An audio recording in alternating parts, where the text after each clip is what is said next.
Imagine waking up one morning to find your entire town caught in a frenzy, dancing uncontrollably, accusing neighbors of witchcraft, or fleeing from an invisible enemy. Throughout history, fear and panic have spread like wildfire, causing people to abandon reason and succumb to chaos. But what triggers these outbreaks of mass hysteria? And could it happen again? Pack your things and brace yourself, because we're about to uncover the most bizarre, chilling, and downright unbelievable cases of mass hysteria that shook entire communities to their core. Mass hysteria is a fascinating yet unsettling phenomenon where fear, paranoia, or stress grips entire groups, causing them to believe in dangers that don't actually exist. It's not just a single individual's imagination running wild. It's collective delusion on a larger scale. From supernatural fears to perceived biological threats, these outbreaks have sparked trials, claimed lives, and even triggered nationwide panic. Let's step into history and witness how collective fear can spiral out of control. Time and time again, mass hysteria has shown us the power of collective belief. What starts as a rumor, an unexplained event, or a simple misunderstanding can escalate into full-blown chaos. But why do people fall into these frenzies? Is it stress, suggestion, or something buried deep within human nature? To understand, let's dive into some of the worst cases ever recorded. In the bitter winter of 1692, a quiet Puritan settlement in Salem, Massachusetts, became the epicenter of one of history's most terrifying outbreaks of mass hysteria. It began with whispers, young girls convulsing, speaking in tongues, claiming to see spectral figures lurking in the shadows. Panic spread like wildfire. Were these children truly bewitched, or had something far more insidious taken hold of the town? Accusations multiplied overnight. Fingers pointed at neighbors, friends, even family members. Trials were swift, and mercy was scarce. Evidence? A mere claim of spectral visions. Innocent men and women were shackled, paraded before crowds, and forced to confess crimes they never committed. The gallows stood waiting. 19 were hanged, one was crushed beneath heavy stones, and over 200 were accused. Fear had consumed reason. It was only later, too late for the condemned, that Salem realized its darkest truth. The true horror was not witches, but hysteria itself. But mass hysteria isn't just about fear of witches. In 1518, a strange and terrifying phenomenon seized the streets of Strasbourg. It began with a single woman, Frau Trophäa, who, without explanation, started dancing wildly in the streets. Onlookers watched in shock as she moved frantically, unable to stop. Within days, dozens more joined, their bodies twisting and convulsing in an eerie, trance-like state. By the end of the month, the number had surged to hundreds, all moving in a relentless, uncontrollable rhythm. Some danced until their feet bled, others collapsed from sheer exhaustion, and a few reportedly perished from strokes or heart failure.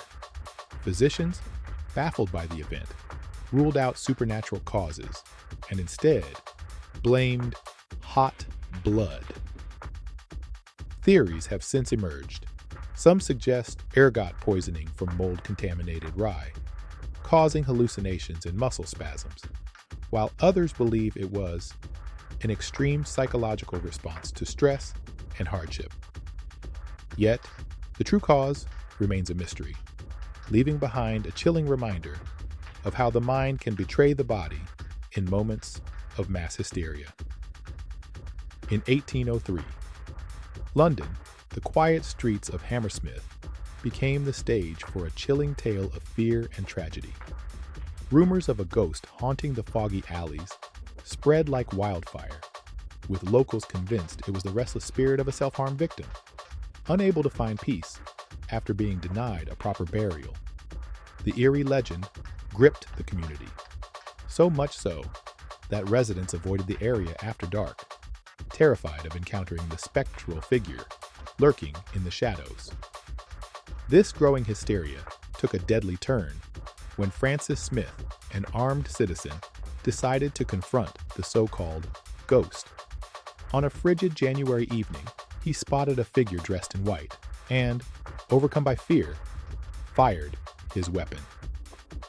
The ghost turned out to be Thomas Millwood, a bricklayer clad in his standard white work attire. Smith's fatal mistake revealed the perilous consequences of unchecked panic. The tragedy not only underscored the dangers of mass hysteria, but also led to a pivotal moment in British legal history. The case raised critical questions about self-defense and mistaken belief, leaving a lasting impact on the justice system. What began as ghostly whispers ended as a sobering reminder of how fear, whether supernatural or not, can spiral into devastating reality. On the evening of October 30th, 1938, millions of Americans tuned into their radios, expecting another routine night of entertainment. But what they heard instead sent shockwaves of terror across the nation. Orson Welles and his Mercury Theater on the Air were performing an adaptation of H.G. Wells' The War of the Worlds, but the production was so chillingly realistic, framed as an urgent news bulletin, that many listeners believed Earth was under an actual alien invasion. Reports of strange cylindrical objects landing in Grover's Mill, New Jersey, were delivered with the precision of a breaking news report.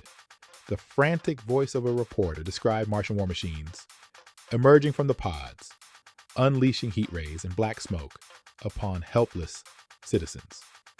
Panic spread like wildfire.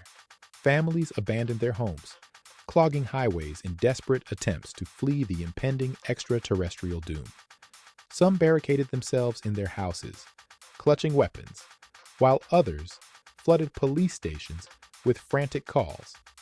Though newspapers later exaggerated the scale of the panic, real reports confirmed that the hysteria was widespread, proving the terrifying power of mass media to manipulate fear and blur the line between fiction and reality. It began with just a few giggles, harmless, fleeting laughter among schoolgirls at a mission-run boarding school in the remote village of Kashasha, Tanganyika, now Tanzania. But soon, the giggles turned into uncontrollable fits, spreading like wildfire through the school. Within days, dozens of students were convulsing with laughter, their bodies shaking with an inexplicable force. Teachers, baffled and terrified, tried to maintain order, but the phenomenon only grew worse. Some students wept between gasps of laughter, their faces contorted in both joy and agony.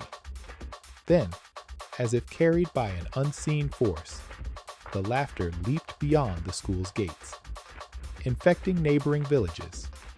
Parents, farmers, even the elderly found themselves gripped by the relentless hysteria. Schools were shut down, businesses halted, and over 1,000 people fell victim to this bizarre epidemic. Scientists later concluded it was mass psychogenic illness, an unconscious reaction to extreme stress. But one question remains. How did mere laughter bring entire communities to their knees? The 1980s and 90s saw the rise of satanic panic in the U.S., where daycare workers and ordinary citizens were falsely accused of engaging in horrific satanic rituals. It started with a growing fear that underground satanic cults were preying on children, performing gruesome ceremonies involving harm and sacrifice.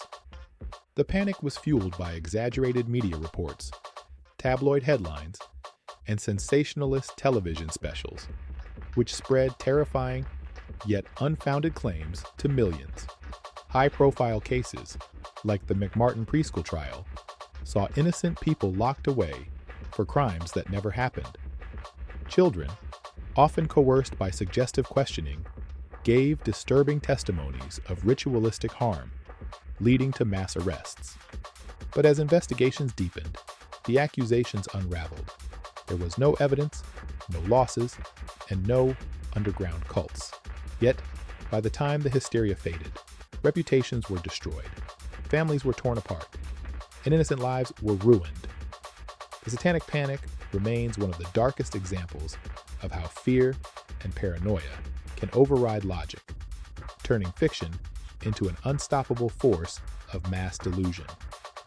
And in 2001, fear gripped America once again with the anthrax attacks. Just weeks after the devastating events of September 11th, a new wave of terror spread, not through planes, but through envelopes. Letters containing anthrax spores were sent to media outlets and government offices, taking the lives of 5 people and infecting 17 others. But beyond the real casualties, the psychological impact was even greater. Panic swept across the nation as the mere sight of white powder in mailrooms triggered emergency evacuations. Innocent substances, flour, sugar, even baby powder, were suddenly treated as potential bioweapons. People refused to open their mail. Hazmat suits became a common sight, and the fear of an invisible enemy loomed over daily life. The attacks exposed not just a vulnerability to biological threats, but the terrifying speed at which mass hysteria can turn everyday routines into nationwide crises. What do all these events have in common? They prove that the human mind, when exposed to enough fear, stress, or uncertainty, can turn fiction into reality. Whether it's witches, ghosts, aliens, or biological threats, the panic is often more dangerous than the perceived threat itself. These cases remind us how fragile rational thinking can be in times of crisis. Now that you've witnessed some of the most intense cases of mass hysteria, ask yourself, how would you react in a moment of collective panic? Would you question the fear gripping those around you, or would you get swept away in the chaos? History has shown that hysteria isn't just a thing of the past. In our modern world, where misinformation spreads faster than ever, could we be on the verge of another outbreak of mass panic? If you found this exploration of mass hysteria fascinating, don't forget to like, share, and subscribe for more deep dives into the stranger side of history. And let us know in the comments, which of these cases shocked you the most? Or have you ever witnessed a modern-day example of mass hysteria? Stay curious, stay rational, and until next time, question everything.